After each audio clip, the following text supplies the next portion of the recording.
కరుణాకర్ రెడ్డి గారు 2020 సంవత్సరంలో గర్భాలయంలో వెంకటేశ్వర స్వామి పాదాల దగ్గర ఉన్నటువంటి శ్రీరామచంద్రమూర్తి వేలు తెగిపోయిందయ్యా.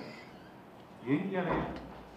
మా వైకానస ఆగంలో ఏం చెప్తున్నారంటే ముహూర్తం కూడా చూడకుండా వెంటనే సంప్రోక్షణ చేసి దానికి బంగారు తొడిగి పూజలు నిర్వహించాలని చెప్తే హైందవ వ్యతిరేక ప్రభుత్వం కదా, ఎంత చెప్పినా స్వామివారి పట్లే అపచారం చేస్తారా మీరు? గర్భాలయంలో మీరే ఈరోజు మాకు నీతులు చెప్పేది,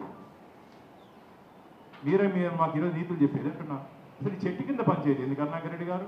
అంటే దొంగలించుకున్నది. ఇప్పుడు నేను ఒకటి అడుగుతున్నా, సెటిల్మెంట్ 40 కోట్లకు జరిగిందా 400 కోట్లకు జరిగిందా? సెటిల్మెంట్ 40 కోట్లకు జరిగిందా 400 కోట్లకు జరిగిందా అని ప్రజలు అడుగుతున్నారు. సెటిల్మెంట్ చేసే అధికారం మీకు లేదు. వెంకటేశ్వర స్వామి హుండీలో కానుకలు పడిన తర్వాత అది మొత్తం వెంకటేశ్వర స్వామి ప్రాపర్టీ.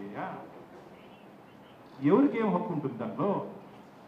లోక్ అదాలత్లో ఏ విధంగా దీన్ని కాంప్రమైజ్ చేస్తారు? ఇది కాంపౌండబుల్ కేసే కాదే. మా అడ్వకేట్ గారితో మాట్లాడాను నేను, అజయ్ గారితో 1 గంట సేపు డిస్కషన్ జరిగింది దీని మీద. మాకు అసలు రాబో 2-3 రోజులు ఇంకా మీరు సెన్సేషన్ వార్త కూడా వింటారు.